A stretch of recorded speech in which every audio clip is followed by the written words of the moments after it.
coup de F Initiativas qui va nous parler du programme Portugal 2020, un programme qui permet en fait de lever des fonds pour les startups. Et elle nous parlera aussi dans un second temps du CFI, le Code fiscal investissement. D'accord. Ça va aller comme ça? Bon, je m'appelle Anna Neto, bonsoir. Et je vous remercie tout d'abord votre invitation pour être présent ici aujourd'hui. Je voudrais vous parler sur les opportunités d'aide à l'investissement au Portugal. Tout d'abord, je vais vous présenter un peu sur... c'est où que...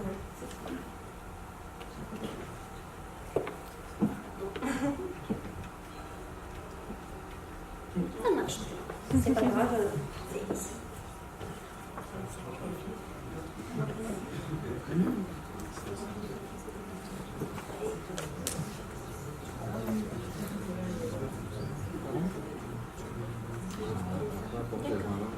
Enfin, les opportunités d'aide à l'investissement au Portugal.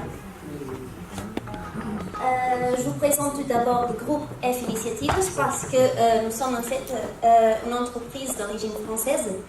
Le groupe est présent en ce moment dans les chiffres qui sont disparus, mais dans 8 pays. Nous sommes en France, Espagne, Espagne et Portugal, Brésil, Canada, Chili, Belgique et depuis 2015 aussi au Royaume-Uni. Nous avons plus de 7500 clients, mais je vais être là, je m'excuse. Et je vous présente ici un petit peu l'encadrement historique du groupe F Initiatives. Voilà, F Initiatives au Portugal. Nous sommes au Portugal depuis 2006. Plus de 650 clients au Portugal et plus de 40 spécialistes. En fait, nos équipes sont composées principalement des ingénieurs et des docteurs aussi pour travailler sur des aides et les subventions pour la R&D et l'innovation des entreprises portugaises et aussi le crédit d'impôt. Juste une curiosité, dès 2016, nous sommes dans la liste des 100 meilleures entreprises pour travailler au Portugal. Juste une petite... Voilà. Nos clients, ils nous cherchent. L'avantage des initiatives, en fait, c'est que nos clients ils sont dans tous les secteurs d'activité, toute taille d'entreprise. Et l'avantage des initiatives, c'est que c'est l'accompagnement. Je ne sais pas si vous pouvez voir, mais c'est l'accompagnement sur toutes les phases de l'innovation, du projet d'innovation ou de R&D des entreprises. C'est les atouts de F Initiatives, donc une offre globale, une méthodologie propre, voilà, le spécialiste au financement et un groupe international. Enfin, nos services, en fait. C'est pour ça qu'on est là aujourd'hui. C'est un petit peu foncé. Excuse. Le Portugal 2020, c'est pour ça qu'on est là aujourd'hui, non? Le Portugal 2020 sont les aides et subventions pour la R&D et l'innovation dans le cadre des subventions européennes. Nous avons 3 types principaux d'aide dans ce système. L'innovation, la recherche et développement et l'internationalisation et qualification des PME.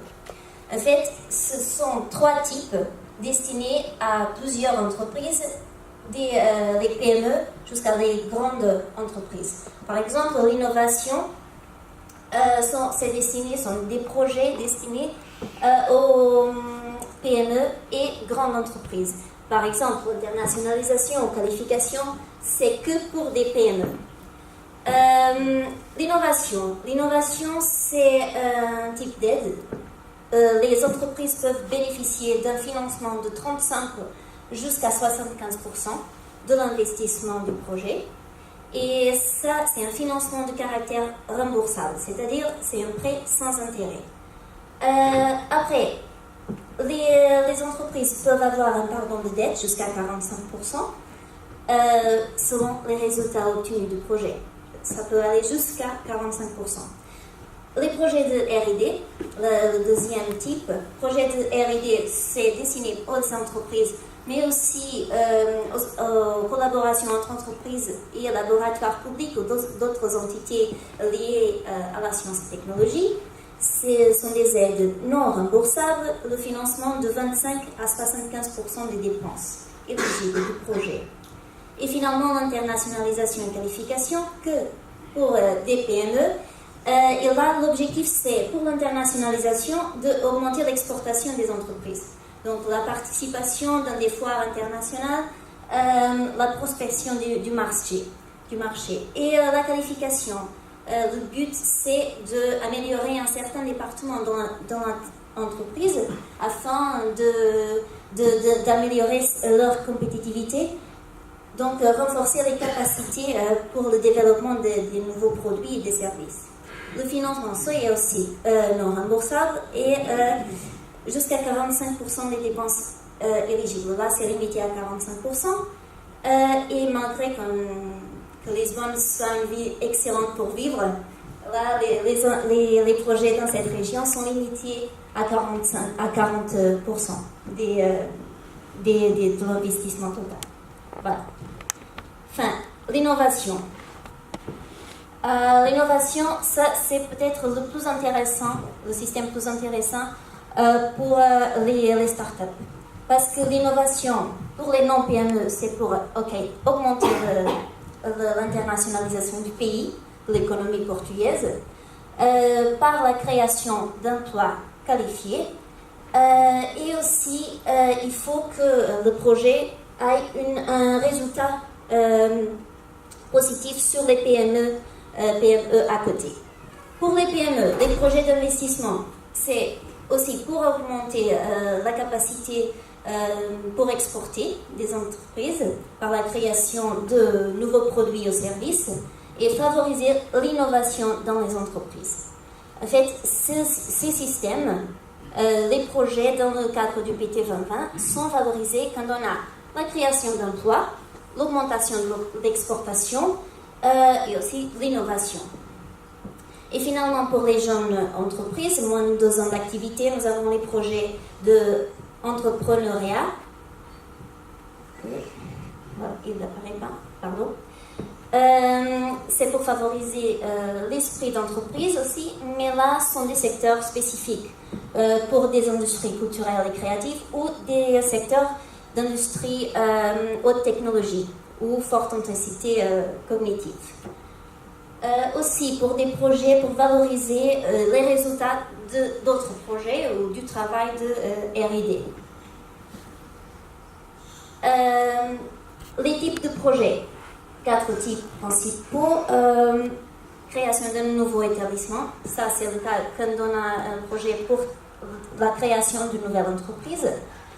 L'extension de la capacité, diversification de la production ou changement fondamental du processus de fabrication. Mais là, c'est important, c'est de garantir l'éligibilité du projet et de l'entreprise. Et là, il faut tout d'abord démontrer la faisabilité économique et financière du projet, c'est-à-dire avoir une certitude que le projet aura un résultat positif sur les résultats de l'entreprise. Et aussi, pour être éligible, l'entreprise doit démontrer l'autonomie financière de la société. Pour les PME, c'est 15%, pour non-PME, 20%. Pour les nouvelles entreprises, c'est important d'assurer au moins 25% de l'investissement du projet par des fonds propres. L'investissement dans l'innovation, l'investissement qu'on peut considérer éligible dans ce cadre de projet sont des actifs corporels incorporels, soit des machines, des équipements informatiques et logiciels, transfert de technologie, brevets, savoir-faire, connaissances techniques. D'autres dépenses aussi, les services d'ingénierie, construction des bâtiments, aussi formation des ressources humaines. Mais l'important de retenir, c'est que sont des investissements en équipement, soit en équipement productif, sont nécessaires à la production, à l'opération de l'entreprise. Mais pour bien comprendre ce type de projet d'innovation, j'ai préparé 3 exemples spécifiques qu'on a travaillé dessus sur des projets qui ont été soumis pour le Portugal 2020. Donc là, le premier exemple, c'était une nouvelle entreprise pour la fabrication de matelas. Ok, mais là, pour soumettre une candidature dans l'innovation productive, il faut assurer le degré d'innovation du projet. Là, nous avons un nouveau procédé de fabrication. Des machines elles-mêmes présentent un caractère novateur et aussi les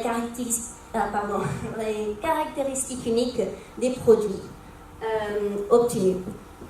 Aussi, le projet visait le développement d'une nouvelle plateforme e-commerce. Donc là, on a une nouvelle entreprise et on a un degré d'innovation considérable. Donc là, on peut penser, ok, peut-être que c'est une jeune entreprise,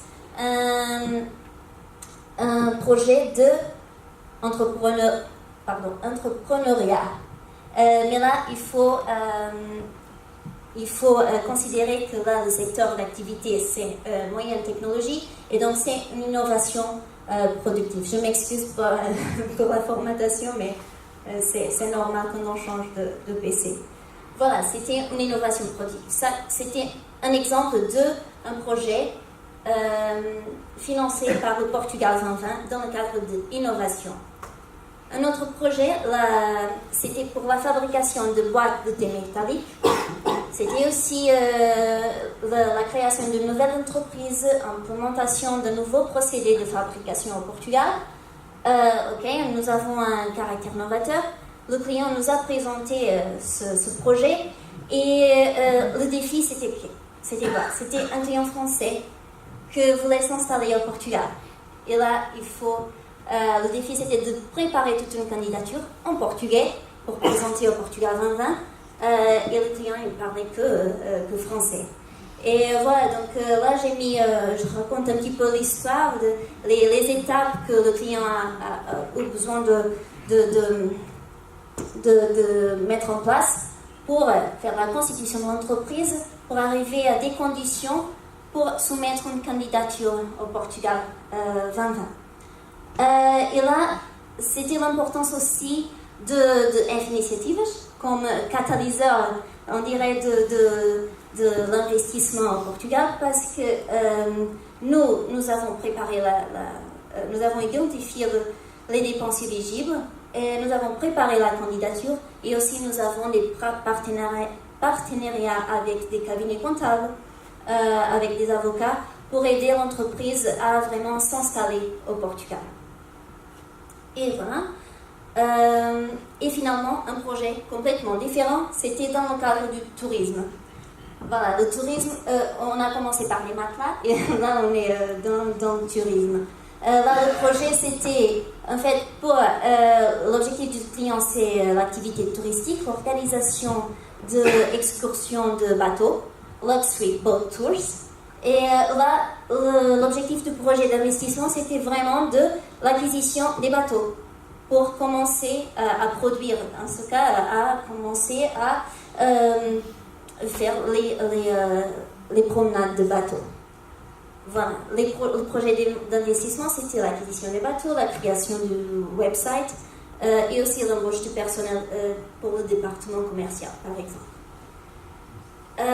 Voilà, on a vu trois exemples, mais ça montre la multiplicité de projets et de secteurs d'activité qu'on peut encadrer dans le cadre d'innovation. Et dans ce cas, c'était 3 exemples d'innovation productive. Mais entrepreneuriat, c'est spécifique pour les secteurs haute technologie et sont valorisés comme celle de l'investissement jeune, on dirait de jeunes entreprises par des personnes jeunes aussi. Recherche et développement, là les projets de R&D, aussi financé par le Portugal 2020 dans le but d'augmenter l'investissement des entreprises en R&D. Là, l'objectif, en fait, c'est l'investissement en ressources humaines.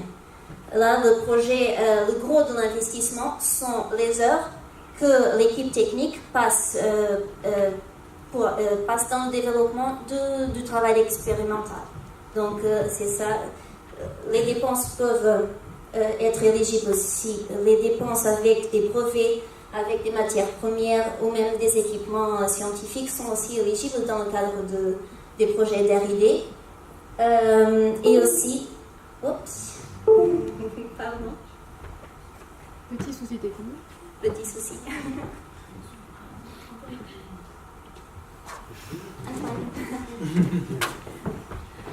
Je ne sais pas si vous avez déjà des questions. Sinon, on peut profiter pour discuter un petit peu. On a une question. Dans les exemples cités, ce n'est pas forcément des startups dans la mesure où elles ont déjà un modèle économique Oui. et des types de rentabilité. Vous avez des vrais exemples de startups? De start-up, nous n'avons pas un exemple pratique et, pour présenter à ce moment. Ouais. Est-ce que vous considérez vraiment les startups dans ce projet? Ah oui. Oui, parce qu'en fait, les startups ou les nouvelles entreprises on peut encadrer dans ce type de projet d'investissement, oui. D'accord. Une nouvelle entreprise, c'est différent De start-up, ouais. Donc là, quand on va soumettre un projet, on ne dit pas forcément tout de suite le modèle économique, on peut être innovant. On a peut-être une idée de la rentabilité dans 5 ans, quand on aura atteint 1 milliard d'utilisateurs. Est-ce que Oui. c'est des choses qui peuvent aussi... Oui, enfin, c'est ça. Ça dépend du secteur d'activité, mais les projets d'entrepreneuriat, c'est vraiment pour ce cas spécifique, oui, pour les startups. Oui, et même, on a aussi, en portugais, c'est vouchers, empreendedorisme, sont des comment on dirait, des passes. Pardon? Vouchers, ok, des vouchers. Juste, par exemple, pour des services pour développer un business plan, par exemple. Et ça, c'est peut-être un service intéressant pour les startups avant de commencer pour l'implémentation de leur activité. Voilà. Ok, je peux continuer? Il y a une autre question. Ah oui, pardon. Non, en fait, c'est que là, en l'occurrence, je rejoins un peu ce qui a été dit, c'est que c'était ni des startups ni innovants. Je voulais savoir s'ils avaient quand même réussi à décrocher des fonds avec ça. Pardon, j'ai pas compris. Est-ce que jusqu'à quel montant les entreprises ont décroché des fonds? La personne pense que c'était pas forcément innovant et que c'était pas forcément des startups pures et dures, mais jusqu'à combien d'argent elles ont pu développer avec le programme Portugal 2020? Mais Les exemples que vous avez dans les cités.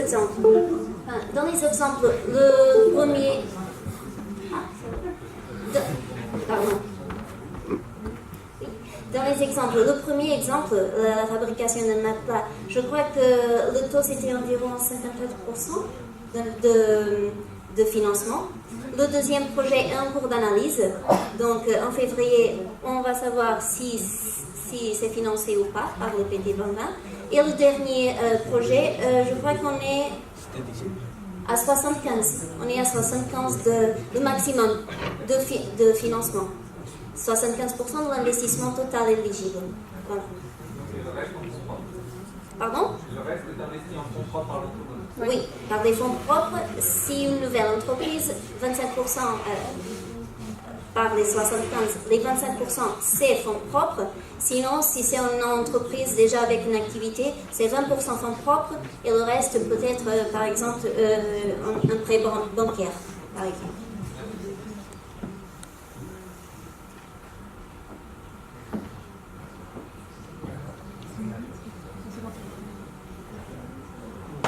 Ça marche.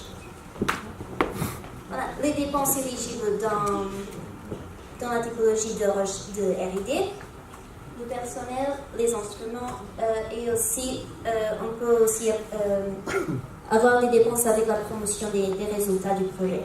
Finalement, internationalisation et qualification des PME. Pour l'internationalisation, c'est augmenter l'exportation. Donc, dépenses éligibles, c'est participation dans des foires commerciales à l'étranger ou des actions de prospection du marché.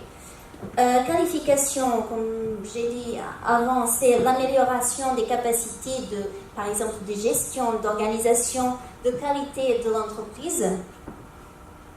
Par exemple, la certification de la qualité d'une entreprise, d'une PME, la création, la protection des marques, par exemple, ou même l'amélioration des processus d'interaction avec le client, les plateformes e-commerce. Ça, on peut l'encadrer aussi dans un projet qualification. Voilà, augmenter l'exportation, l'internationalisation et renforcer les capacités organisationnelles des PME. Et c'est ça, j'ai présenté les 3 types principaux de systèmes dans le cadre du PT 2020. La R&D, l'innovation, internationalisation et qualification. Et ça, c'est pour des projets d'investissement, dans une perspective future. Et dans le cadre de la gestion fiscale, nous avons, après les projets d'investissement, nous avons des résultats. Et quand les entreprises commencent à avoir des résultats, on peut bénéficier des crédits d'impôt. Donc, le crédit d'impôt, dans un premier temps, le crédit d'impôt R&D, ça c'est pour les entreprises peuvent bénéficier d'un crédit d'impôt pour les dépenses en R&D pendant l'exercice précédent. Donc, sur les résultats de cette année, les dépenses R&D sont, comme j'ai dit tout à l'heure pour les projets d'R&D, sont les heures du personnel technique. Donc, ça paye le coût de personnel. Aussi, l'investissement dans des équipements pour les laboratoires, par exemple, pour le développement du travail expérimental. Aussi, les projets sont valorisés par la participation des docteurs dans les équipes techniques. Et on peut aussi mettre des dépenses avec d'autres institutions scientifiques, comme des universités ou d'autres laboratoires, pour la réalisation des activités de R&D. Et donc, ça peut arriver jusqu'à 82,5% de crédit d'impôt sur les dépenses de l'entreprise pendant l'année précédente. Et donc, ça, c'est intéressant. Et c'est un système complémentaire aux aides du PT 2020 dans le cadre des projets de R&D, financés par les projets de R&D. Donc, ce sont 2 systèmes de mécanismes complémentaires, on dirait. Et dans la même optique, un système complémentaire au projet d'innovation, c'est le régime fiscal d'aide à l'investissement, dont les entreprises peuvent bénéficier jusqu'à 25% des dépenses avec l'investissement dans l'activité productive de l'entreprise. Donc, sur les machines, les équipements, même les constructions des bâtiments, aussi l'acquisition des brevets, licences, des marques. Voilà, j'ai présenté aussi un peu sur le PT 2020 et les systèmes complémentaires de gestion fiscale, le CIFID, le régime fiscal d'aide à l'investissement. L'avantage de F-Initiatives, notre valeur ajoutée, c'est en fait ça, l'identification, soit des projets R&D, soit des dépenses éligibles dans un projet d'investissement pour l'innovation, l'évaluation de ces dépenses, la description des justifications techniques et financières pour défendre le projet, et après la surveillance et assistance en cas de contrôle fiscal de l'entreprise. Donc, dès l'évaluation jusqu'à l'exécution et conclusion des projets. C'est notre valeur ajoutée.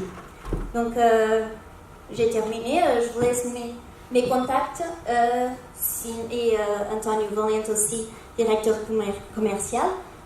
Il commence à apprendre aussi le français. Donc, et voilà, si vous avez des questions. Alors, peut-être une première question, c'est comment vous vous rémunérez? Nous? Oui. F-Initiatives. Donc, chaque cas spécifique est un cas, chaque projet.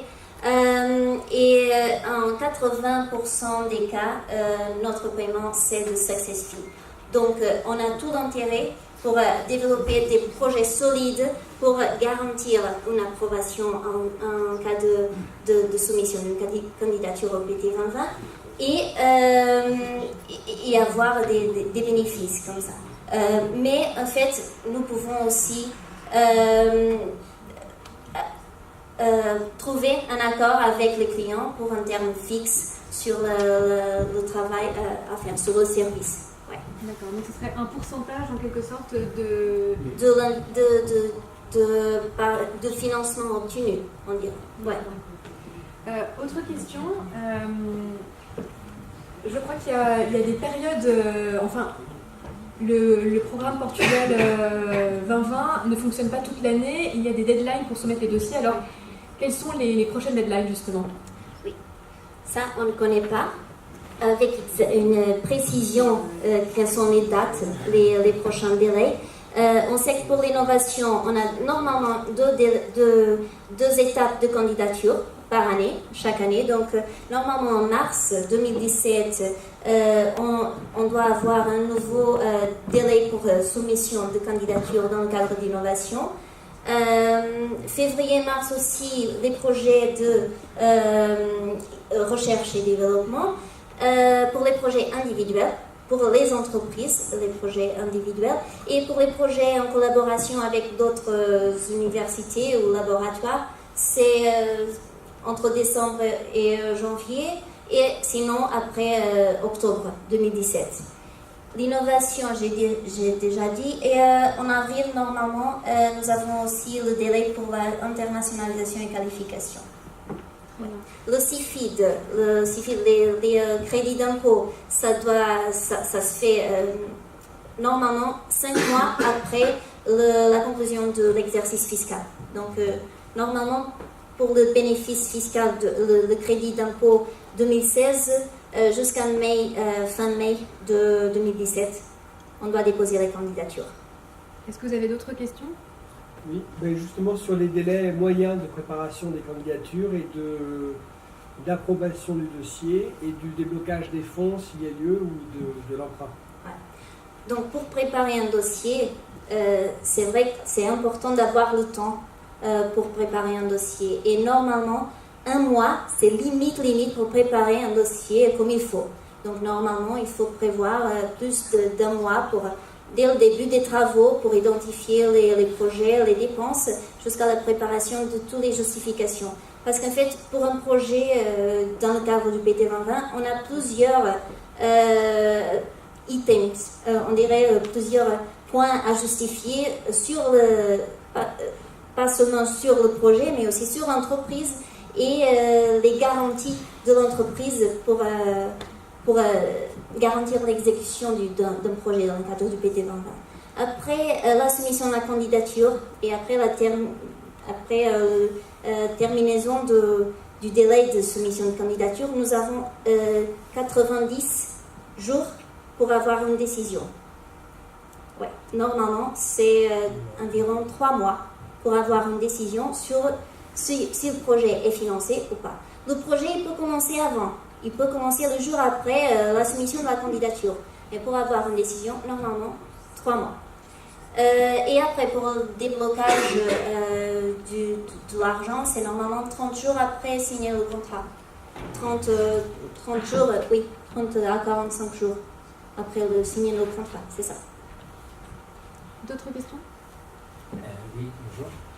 Quels sont les taux de succès que vous avez et en général, on va dire, et aussi est-ce qu'on peut démarrer un projet sans avoir l'approbation et après quand même l'intégrer dans le Je réponds tout d'abord à la deuxième question. C'est que le projet d'investissement doit commencer après la soumission de la candidature. C'est pour garantir que le début des travaux soit après la candidature. Pour avoir un effet de la candidature. C'est pour garantir l'importance des fonds européens. Et après, le taux de succès de FI en général, 96. Non, 86. Pardon. Ça serait bien, 86. c'est ça. Voilà. C'est ça. Ce qui rate, c'est pourquoi? Ah, il y a plein de raisons. Il y a des projets qui ratent des fois par un manque d'encadrement, mais ce n'est pas notre cas en fait. Mais peut-être ça aussi dans le projet de R&D sont des projets avec un taux de succès plus bas parce qu'il y a plein de critères d'évaluation qui sont un peu subjectifs. Le degré d'innovation, le progrès face à l'état de l'art, tout ça il faut bien justifier et des fois l'évaluation n'est pas très objective. Ça peut avoir un peu de caractère subjectif. Et après, qualification aussi, ça dépend aussi de l'évaluateur aussi.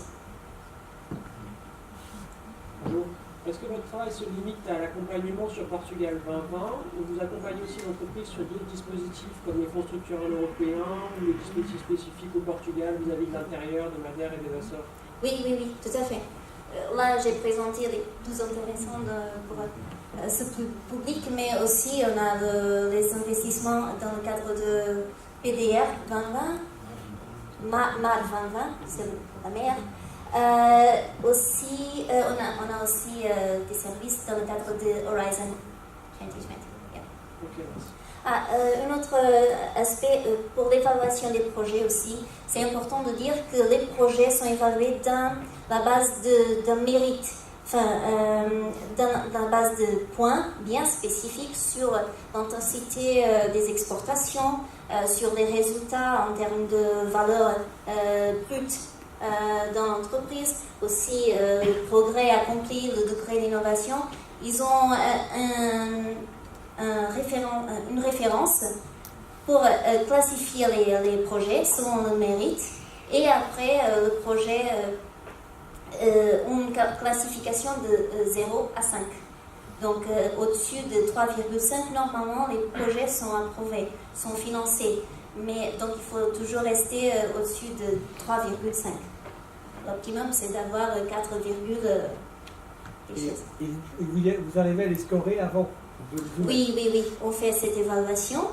On fait toujours une évaluation à la défense dans le worst case scenario et après on espère que l'évaluateur aura la même perspective que nous. On essaie de justifier, c'est pour ça les justificatifs, de justifier bien le mérite des projets dans ces cadres. Oui. Et vous en refusez beaucoup? Si nous, comme initiative, si on refuse des... Vous en refusez pour maintenir votre succès? Directeur commercial, parce que chaque projet, avant de commencer à travailler sur ça, avant de définir un success fee ou non, les projets sont évalués aussi pour voir si vaut la peine de présenter une candidature. Selon notre avis, notre expertise, on vérifie si on a un bon mérite pour avancer ou si ça dépend. Consegue quantificar porcentagem já? 10%. Em startups são no início muito elevado, de pessoas que chegam perto de nós e nós dizemos que o projeto não tem viabilidade. Monsieur? Oui. Comment le PT 2020 compare par rapport à Horizon 2020, notamment le SME Instrument? Est-ce qu'il y a des avantages à utiliser l'un plutôt que l'autre? Est-ce qu'on peut candidater pour les deux pour un même projet? Pour la première question, l'avantage c'est l'univers, la concurrence des entreprises dans le PT 2020 et dans le Horizon 2020 parce que en fait là ce sont que les entreprises portugaises constituées au Portugal et l'autre cas c'est un univers beaucoup plus large. Donc la probabilité d'approbation au Portugal ça présente l'avantage. Ouais. La deuxième question, si on a des avantages à avoir un SME et après présenter un PT 2020, si ça fonctionne comme ça peut, on dirait, justifier la faisabilité du projet. S'ils ont déjà un financement dans le cadre de Horizon 2020, on peut aussi valoriser le projet dans le cadre du PT 2020 ou dans le cadre du CIFIC par exemple. Voilà. Une autre question. Comment fonctionne le remboursement? C'est sur un temps déterminé? Le remboursement pour le financement du projet, en fait. Oui, on a plusieurs types, plusieurs modalités pour être en fait remboursé, on dirait. La première, c'est dès qu'on signe le contrat, on peut recevoir déjà 10% de l'investissement, 10% du